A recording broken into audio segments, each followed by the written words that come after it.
হেই বন্ধুরা, আমাদের আজকের গল্পটা ওই নামের এই বদমেজাজি মেয়েটাকে নিয়ে। একটা বিরাট শপিং মলের মালিক সে, কিন্তু সামান্য পান থেকে চুন খসলেই সে তার কর্মচারীদের উপর অনেক রেগে যায়। তো সে আজকে তার একটা শপে এসে দোকানের সেলফে কিছু ময়লা দেখতে পায়, আর সেই সাথে একটা ব্যাগ অগোছালোভাবে রাখা ছিল। আর এই সামান্য কারণের জন্যই সে সাথে সাথেই ওই দোকানের কর্মচারীকে চাকরি থেকে বের করে দেয়। তো এরপর সে তার অন্য একটা শপের দিকে যাচ্ছিল। ঠিক তখনই ওই শপিং মলের ভিতরে একটা গ্যাঞ্জাম লেগে যায়। একজন মহিলা উইয়ের দোকান থেকে একটা প্রোডাক্ট কিনেছে, কিন্তু সেই প্রোডাক্টটা নাকি একদমই ভালো না। মহিলাটা এই শপের মালিকের নামে অনেক গালমন্দ করছিল। উইয়ের ম্যানেজার অনেক চেষ্টা করছিল উইয়ের মনোযোগ অন্যদিকে নেওয়ার জন্য, কিন্তু শেষমেশ উই সেখানে চলে আসে। আর বিষয়টি নিজেই সমাধান করতে চাইলে মহিলাটি আরও রেগে যায়। আর ঠিক তখনই সেখানে গুইয়ান নামের কিউট একটা ছেলে আসে, আর ওই মহিলাটির কাছে গিয়ে বলে, শুধুমাত্র আপনার জন্য আজকে আমাদের শপিং মলে শপিং এবং মেকআপ করলে বিশেষ ডিসকাউন্ট দেওয়া হবে। কথাটা শুনে মহিলাটি রাজি হয়ে যায়, আর তার ঝগড়া বন্ধ করে বলে, দেখেছেন, এই সেলসম্যান ছেলেটা আসলেই অনেক স্মার্ট। সে কত সুন্দরভাবে এই সিচুয়েশনটা হ্যান্ডেল করেছে। আপনাদের সবার উচিত এই ছেলেটার কাছ থেকে কিছু শেখা। তখনই উইয়ের ম্যানেজার তার কাছে এসে বলে, ম্যাডাম, এই ছেলেটার নাম হলো গুইয়ান, আর সে আজকেই আমাদের শপে সেলসম্যান হিসেবে যোগ দিয়েছে। ছেলেটাকে দেখে উইয়ের অনেক ভালো লাগে, কিন্তু সে কিন্তু কিছুই বলে না। তো ওই দিন রাতে নতুন এমপ্লয়ীদের ওয়েলকাম পার্টিতে উই অনেক বেশি ড্রিঙ্কস করে ফেলে, আর ভুল করে সে ছেলেদের ওয়াশরুমে ঢুকে যায়। সেখানে ঢুকেই সে গুইয়ানকে দেখে বলে, তুমি কি আমাকে ফলো করতে করতে বাথরুম অবধি চলে এসেছো? তখন গুইয়ান বলে, আরে এটা তো ছেলেদের ওয়াশরুম। বেচারি উই বুঝতে পারে এটা আসলেই ছেলেদের ওয়াশরুম।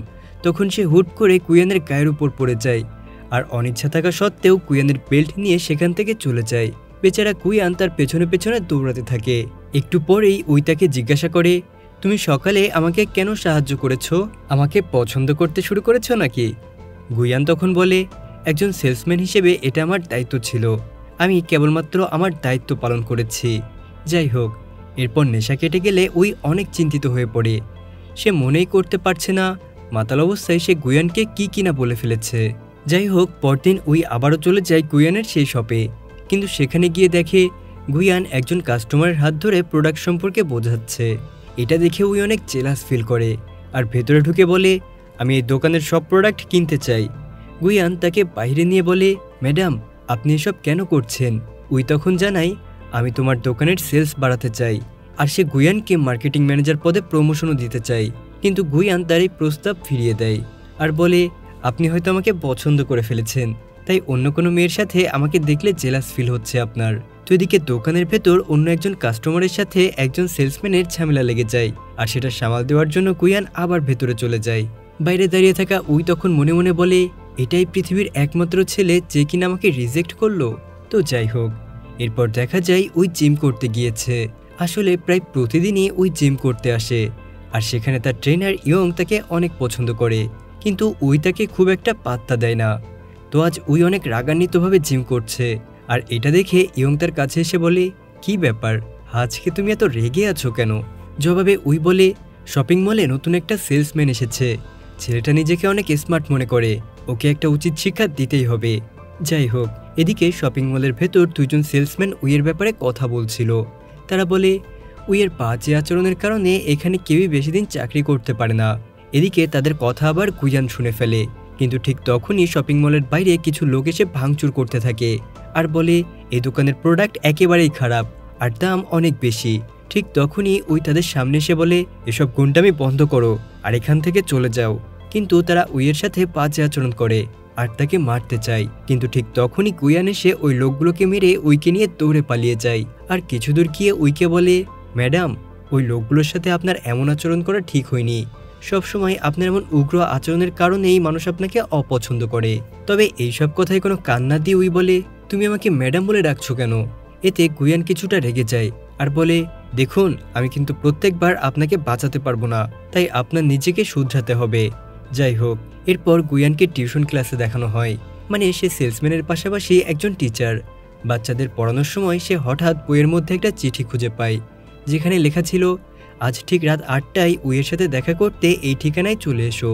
কিন্তু গুইয়ান চিঠিটা একেবারেই গায়ে লাগায় না এবং সেটা ডাস্টবিনে ফেলে দেয়। অন্যদিকে উই তখন গুইয়ানের জন্য অপেক্ষা করছিল, কিন্তু অনেকক্ষণ হয়ে যাওয়ার পরেও গুয়ান যখন আসে না তখন উইয়ের ম্যানেজার তাকে বোঝায় যে গুয়ান তার টিউশন ক্লাসে আছে, এজন্যই হয়তো সে আসতে পারছে না। এটা শোনা মাত্রই ওই গুয়ানের টিউশন ক্লাসের সামনে চলে যায়। সেখানে গিয়ে বলে, তুমি এই সামান্য টিউশনি করে কটা টাকা পাও? এই নাও আমার গাড়ির চাবি, আজকে থেকে তুমি আমার পার্সোনাল ড্রাইভার, আমি তোমাকে এই চাকরিতে অনেক বেশি টাকা দেব। কিন্তু গুয়ান এবারও তার প্রপোজাল ফিরিয়ে দেয় এবং সেখান থেকে চলে যায়। এদিকে তখন আমরা উইয়ের ফিয়ন্সি জিনকে দেখতে পাই, মানে উইয়ের বাবা এই ছেলের সাথে উইয়ের বিয়ে ঠিক করে রেখেছে, কিন্তু উই মনে মনে এই ছেলেটাকে একদমই পছন্দ করে না, কারণ সে কোনো কাজ না করেই তার বাবার টাকা বসে বসে খরচ করে। তো এরপর জিন উইকে বলে, আগামীকাল আমাদের একটা ফ্যামিলি পার্টি আছে এবং সেখানে কিন্তু তোমাকে আসতেই হবে। কিন্তু উই কোনোভাবেই সেখানে যেতে রাজি হয় না। তার উল্টাপাল্টা আচরণ দেখে বিরক্ত হয়ে উই সেখান থেকে চলে যেতে চায়। তাই এবার জিন উইকে গিফট বের করে দেয়, কিন্তু ওই গিফটটা ভুল করে নিচে পড়ে যায় আর একটা গাড়ি এসে সেটার উপর দিয়ে চলে যায়। এটা দেখে জিন অনেক মন খারাপ করে, তাই তার মন ভালো করার জন্য ওই আগামীকাল তাদের বাসার ফ্যামিলি পার্টিতে যেতে রাজি হয়ে যায়। তো পরদিন শপিং মলে ঢুকেই ওই গুয়ানকে দেখতে পায় আর তার সাথে কথা বলার জন্য এগিয়ে যেতেই হঠাৎ তার সামনে জিন চলে আসে আর বলে, আজকে আমাদের বাসায় তোমার ফ্যামিলি পার্টিতে যাওয়ার কথা ছিল, তুমি কি ভুলে গেছো? তো অনিচ্ছা থাকা সত্ত্বেও উইকে তার সাথেই চলে যেতে হয়। এর কিছুক্ষণ পরেই দেখা যায় উই আর জিনের পরিবার মিলে একসাথে কথা বলছে, কিন্তু তাদের কথাবার্তায় বিরক্ত হয়ে এক পর্যায়ে উই সেখান থেকে উঠে চলে আসে আর সোজা গুয়ানের কাছে এসে বলে, আমি চাই তুমি আমার বয়ফ্রেন্ড হয়ে যাও, তুমি মাত্র 1 মাসের জন্য আমার বয়ফ্রেন্ড হয়ে যাও, আর 1 মাস পরেই আমি তোমাকে এই শপিং মলের ম্যানেজার পোস্টটা দিয়ে দিব। তাছাড়া বছরে 15 দিন তুমি ছুটি কাটাতে পারবে। কিন্তু এসব কথা শুনেও গুয়ানের মন একটুও গলে না, সে আবারও এই প্রস্তাবটা ফিরিয়ে দেয়। কিন্তু এবার উই বলে, তোমাকে 2 দিন সময় দিলাম, এই 2 দিন তুমি ভেবেচিন্তে আমাকে জানাও তুমি কি করতে চাও। চলে যাওয়ার সময় হঠাৎই ওই লুকিং গ্লাসে দেখে গুয়ানকে একটা মেয়ে জড়িয়ে ধরেছে। এরপরেই আমরা ওই মেয়েটিকে গুয়ানের সাথে ডিনার করতে দেখি, আর এই মেয়েটার নাম হলো কুহি, যে কিনা গুয়ানের ছোট বোন। আসলে গুয়ানের বাবা অনেক বেশি ঋণগ্রস্ত ছিল, আর এই ঋণের বোঝা মাথায় নিয়ে সে মারা গিয়েছে। এখন এই সমস্ত ঋণের ভার এসে পড়েছে গুয়ানের উপর। প্রায় দিনরাত পরিশ্রম করে সে তার বাবার পাওনা টাকা পরিশোধ করার চেষ্টা করছে। আর গুয়ানের ছোট বোনের অনেক ইচ্ছা সে স্কলারশিপ নিয়ে দেশের বাইরে পড়তে যাবে। তো যাই হোক, পরদিন দেখা যায় ওই আবারও জিম করতে গেছে, আর ইয়ং বরাবরের মতোই তাকে পটানোর চেষ্টা করছে। কিন্তু তখন ওই বলে, আমি আসলে শপিং মলের ওই ছেলেটা অর্থাৎ গুয়ানকে পছন্দ করি, তাই আমাকে বিরক্ত করা ছেড়ে দাও। এটা শুনে ইয়ং বলে, ওই ছেলেটার সম্পর্কে তুমি তো কিছু জানো না, হতে পারে ওই ছেলেটার কোনো গার্লফ্রেন্ড আছে। এটা শুনে উইয়ের গত রাতের ঘটনাটা মনে পড়ে যায়, আর সে ইয়ংকে জিজ্ঞাসা করে, আচ্ছা তাহলে আমি কিভাবে ছেলেটার সম্পর্কে জানতে পারি? এবার ইয়ং বলে, তুমি একটা ফ্যামিলি পিকনিকের অ্যারেঞ্জ করো, যদি ওই পিকনিকের ছেলেটা তার পরিবারের সাথে তোমাকে পরিচয় করিয়ে দেয় তাহলেই ভাববে সে তোমাকে আসলেই ভালোবাসে। তো এরপরেই দেখা যায় তারা একটা ফ্যামিলি পিকনিক করছে, কিন্তু সেখানে গুয়ান একাই এসেছে। তাই উই তাকে জিজ্ঞাসা করে, তোমার সাথে কেউ আসেনি কেন, তুমি কি কাউকে পছন্দ করো? কিন্তু গুয়ান তার এই কথাগুলো ইগনোর করে যায় আর তাকে কিচ্ছু বলে না। তো এরপরেই তারা সবাই মিলে গেম খেলে, আর খেলা শেষে সবাই যখন গিফট নিচ্ছিল তখন গুয়ান উইকে কোথাও খুঁজে পায় না। খুঁজতে খুঁজতে একটা পর্যায়ে গিয়ে দেখতে পাই উই পাশে রেল স্টেশনে বসে ড্রিঙ্কস করছে। গুয়ান কাছে আসতেই উই তখন বলে, আমি কি এতটাই বদমেজাজি যে আমাকে কেউই পছন্দ করে না? আমি খুব দ্রুতই এই শপিং মলের দায়িত্ব থেকে রিজাইন দিয়ে দেব। কিন্তু গুয়ান তখন বলে, কে বলেছে তুমি বদমেজাজি? তুমি যেমন আছো একেবারেই ঠিক আছো। উই বলে, তাহলে তুমি কেন আমাকে পছন্দ করছো না? আসলে আমি ছোটবেলা থেকে এমন বদমেজাজি ছিলাম না, আমাকে বলা হয়েছিল জীবনে সফল হতে হলে অনেক বদমেজাজি আর স্ট্রিক্ট হতে হবে। তো এসব কথা বলতে বলতে তাদের দুজনের মধ্যে একটা ভালো মুহূর্ত তৈরি হয়ে যায়। কান্না থামিয়ে গুয়ান উইকে সেখান থেকে নিয়ে আসে। তো পরদিন আবারও উই জিমে যায়, আর সেখানেই ইয়ং তাকে জিজ্ঞাসা করে, গতদিন গেম শেষ হলে তোমরা কোথায় গিয়েছিলে? কিন্তু উই তাকে কিচ্ছু বলে না। আর ঠিক তখনই তার মনে পড়ে সে একটা বইয়ে পড়েছিল, কাউকে নিজের ভালোবাসায় আটকাতে হলে তাকে জেলাস ফিল করাতে হবে। তো এরপরেই উই আবারও শপিং মলে চলে আসে, আর সেখানে হঠাৎ জিন এসে তাকে অনেকগুলো ফুল দিয়ে প্রপোজ করে, সেই সাথে তাকে একটা ডায়মন্ডের আংটিও দেয়। কিন্তু ওই বক্সে কোনো ডায়মন্ড ছিল না। তখন পাশে দাঁড়িয়ে থাকা দোকানদার বলে, তুমি আমাকে যে টাকা দিয়েছ তাতেই বক্সটাই হবে। এদিকে তখন দৌড়াতে দৌড়াতে ট্যাক্সি ড্রাইভার এসে বলে, আরে আমার ভাড়াটা তো বাকি আছে, আগে আমার ভাড়াটা তো দিন। এদিকে দূরে দাঁড়িয়ে থাকা গুয়ান তখন এই সব কিছু দেখছিল, আসলে গুয়ানকে জেলাস ফিল করানোর জন্যই ওই জিনকে দিয়ে এই প্রপোজ করার নাটকটা করিয়েছে, কিন্তু জিন সবকিছুই তালগোল পাকিয়ে ফেলেছে। আর এমনটা দেখে সে রাগ করে সেখান থেকে চলে যায়। এরপরেই সে গুয়ানের দোকানে কসমেটিক্স কিনতে আসে। গুয়ান কিছু বলতে যাবে, ঠিক তখনই সেখানে জিন চলে আসে আর উইকে বলে, আজ রাতে কি আমার সাথে ডিনার করতে যাবে? উই এতে কোনোভাবেই রাজি হয় না, কিন্তু জিন বারবার তাকে রিকোয়েস্ট করতে থাকে। কিন্তু ঠিক তখনই উই গুয়ানের হাত ধরে বলে, আমি আজ রাতে এই ছেলেটার সাথে ডিনার করতে যাব, তাই তোমার সাথে যেতে পারবো না। কিন্তু জিন উইকে জোর করে নিয়ে যেতে চায়, আর ঠিক তখনই গুয়ান তাদেরকে বাধা দেয়। এটা দেখে জিন বলে, তুমি আমাদেরকে বাধা দেওয়ার কে? এটা শুনে গুয়ান বলে, আমি ওর বয়ফ্রেন্ড। আর এটা শুনে জিন সাথে সাথেই গুয়ানকে একটা চড় মেরে দেয়। এদিকে দোকানের বাইরে দাঁড়িয়ে থাকা সবাই তখন এটা মোবাইলে ভিডিও করছিল, আর এগুলো দেখে জিন সঙ্গে সঙ্গে সেখান থেকে চলে যায়। পরদিন ওই গুয়ানের টিউশন ক্লাসে এসে জানতে পারে সে অসুস্থ, তাই সে এবার গুয়ানের বাসায় চলে যায়। সেখানে গিয়ে সে গুয়ানকে বলে, আমাকে কেন বলোনি তুমি অসুস্থ? এই অসুস্থ শরীর নিয়েও তুমি কেন ডিউটিতে গিয়েছিলে? যাও, আগামী 15 দিন তোমাকে ছুটি দিয়ে দিলাম। এটা বলেই সে ইউটিউব দেখে একটা চিকেন স্যুপ রান্না করে আর বলে, তুমি প্রথম ব্যক্তি যার জন্য আমি নিজ হাতে রান্না করলাম। গুয়ান স্যুপটা অল্প একটু টেস্ট করে, তার খাওয়া দেখে উই সেটা অল্প একটু মুখে দেয় আর বুঝতে পারে স্যুপটা একদমই বাজে খেতে হয়েছে। তো উই যখন বাইরে বের হতে যাবে, ঠিক তখনই সেখানে গুহি চলে আসে। তাকে দেখে রেগে গিয়ে উই বলে, তোমার বয়ফ্রেন্ডের দিকে খেয়াল রেখো, আর সে সুস্থ হলেই তাকে কাজে পাঠিয়ে দিও। গুহি তখন বলে, আমি জানি আপনি মিস উই, আর আসলে গুয়ান আমার ভাই। এটা শুনে উই অনেক গিল্টি ফিল করে আর ভাবে, ভাই বোনের সম্পর্ককে আমি কি না কি বলে ফেললাম। তো পরদিন সে আবারও জিমে চলে যায় আর ইয়ংকে সব কিছু খুলে বলে আর অনেক কান্না করতে থাকে। ঠিক তখনই আবার তার সেই বইয়ের কথা মনে পড়ে যায়। সে গুয়ানকে নিজের দিকে আকৃষ্ট করার জন্য এবার অন্য একটা বুদ্ধি বের করে। পরদিন উই আবারও গুয়ানের শপে আসে। তাকে দেখে গুয়ান তার কাছে আসে, কিন্তু উই তাকে ইগনোর করে আর ইউজি নামের অন্য একটা সেলস গার্লকে বলে, তুমি রেডি হয়ে যাও, তোমাকে মলের প্রমোশনাল শ্যুটের জন্য সিলেক্ট করা হয়েছে। এরপর গুয়ান আবারও তার সাথে কথা বলতে আসে, কিন্তু ঠিক তখনই তাদের মাঝে ইয়ং চলে আসে। কিন্তু তাকে দেখে গুয়ান বলে, উইয়ের সাথে আমার কিছু জরুরি কথা আছে, তুমি এখান থেকে চলে যাও। কিন্তু উই হঠাৎ করেই ইয়ংয়ের হাত জড়িয়ে ধরে, আর এটা দেখে গুয়ান আরও অনেক বেশি অবাক হয়ে যায়। তো ওই দিন বাড়ি যাওয়ার সময় গুয়ান উইকে বলে, তোমার সাথে আমার কিছু জরুরি কথা আছে। এরপর সে উইকে বাড়ি নিয়ে এসে তার জন্য অনেক ভালো ভালো খাবার রান্না করে।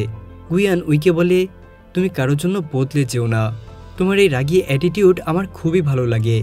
আসলে আগে আমি তোমাকে পছন্দ করতাম না, কিন্তু বর্তমানে তোমার প্রেমে পড়ে গিয়েছি। তুমি কি আমার গার্লফ্রেন্ড হবে? এসব কথা শুনে উইয়ের মনে হয় সে হয়তো কোনো স্বপ্ন দেখছে। তো যাই হোক, এর কিছুক্ষণ পরেই গুহি বাসায় চলে আসে আর সেখানে একটা ওয়ালমেট দেখতে পেয়ে অনেক খুশি হয়ে যায়। কিন্তু তার ভাইয়ের সামনে টেবিলে 2টা প্লেট রাখা দেখে সে বলে, নিশ্চয়ই ওই বদমেজাজি উই মেয়েটা এখানে এসেছিল। এটা শুনে গুয়ান বলে, প্লিজ তাকে এখন এসব বলা বন্ধ করো, কারণ এখন থেকে সে আমার গার্লফ্রেন্ড। এটা শুনে গুহি আরও অনেক বেশি রেগে যায় আর বলে, আমি তাহলে এখন থেকে হোস্টেলেই থাকবো, এই বাড়িতে আর আসবই না। তো পরদিন গুয়ান আর উই সহ সবাই শ্যুট করতে চলে যায়। স্পটটা ঘুরে দেখার সময় হঠাৎ করেই তাদের উপর মৌমাছি আক্রমণ করে আর বেচারা গুয়ান পড়ে গিয়ে মুখে আঘাত পায়। উই তখন পরম যত্নে তার মুখে ব্যান্ডেজ লাগিয়ে দেয়। ওই দিন রাতে গুয়ান উইয়ের রুমে যেতে চায়, কিন্তু রুমের সামনে এসে কিছু একটা ভেবে নক না করে সে আবারও চলে যাচ্ছিল। আর ঠিক তখনই উই চিৎকার দিয়ে সে তার কোলে উঠে পড়ে আর বলে, আমার রুমে একটা তেলাপোকা। গুয়ান রুমে গিয়ে তেলাপোকাটাকে মেরে ফেলে। এটা দেখে উই বলে, তুমি ঠান্ডা মাথায় সব কিছু এত সহজে সমাধান করো কিভাবে? তোমার সাথে থাকলে মনে হয় এই দুনিয়ায় কোনো ঝামেলাই নেই।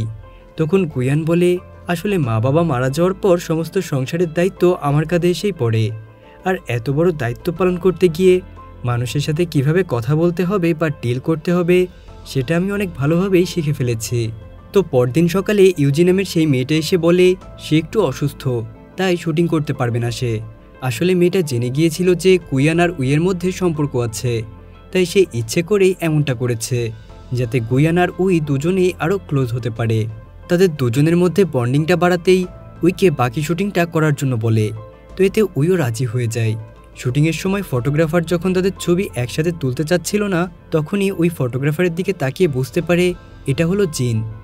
উই জিনকে বলে, এভাবে আমার পিছু করা ছেড়ে দাও। জিন তখন বলে, তুমি হলে আমার হবু বউ, তাই তোমাকে দেখে শুনে রাখা আমার দায়িত্ব। উই জিনকে তখন বলে, তুমি আমার ফ্যামিলি ফ্রেন্ড, এই কারণেই তোমাকে আমি এতদিন সহ্য করেছি, তাই আজকে থেকে তুমি আর আমার সামনে কখনোই আসবে না। তো এরপরেই পুরো শহর জুড়ে গুয়ান আর উইয়ের অ্যাড ফটো দেখাচ্ছিল। আর বেচারা ইয়ং মানে উইয়ের সেই জিম পার্টনার তখন ছবিগুলো দেখে অনেক মন খারাপ করে। এরপর গুয়ান উইকে তার বোনের সাথে দেখা করতে নিয়ে যায়। গুহি তার গতদিনের ব্যবহারের জন্য উইয়ের কাছে ক্ষমা চায়। উই তখন তাকে তার শপের সবচেয়ে দামি নেল পালিশটা গিফট করে। এরপর গুয়ানের বাসায় উই আর গুয়ান দুইজনে মিলে লাঞ্চ করছিল। আর ঠিক তখনই সেখানে গুহি চলে আসে আর বলে, আমি স্কলারশিপটা পেয়ে গেছি। সে উইকে জড়িয়ে ধরে বলে, আজকের পর থেকে আমি বাইরের দেশে চলে যাচ্ছি, তাই আমার ভাইয়ের সমস্ত দায়িত্ব এখন থেকে তোমার। এরপর গুয়ান আর উই দুজনে প্রথমবারের মতো একটা পার্কে ডেট করতে আসে। গুয়ান তাকে পার্কে আলো জ্বালিয়ে সারপ্রাইজ করে। আর এভাবেই রাগী মেয়ে আর শান্ত ছেলের কিউট ভালোবাসার গল্পটা এখানেই শেষ হয়ে যায়। তো বন্ধুরা, আমাদের আজকের এই কিউট দুষ্টু মিষ্টি ভালোবাসার গল্পটা তোমাদের কাছে কেমন লাগলো আমাকে অবশ্যই কমেন্ট করে জানাতে ভুলবে না কিন্তু। আল্লাহ হাফেজ।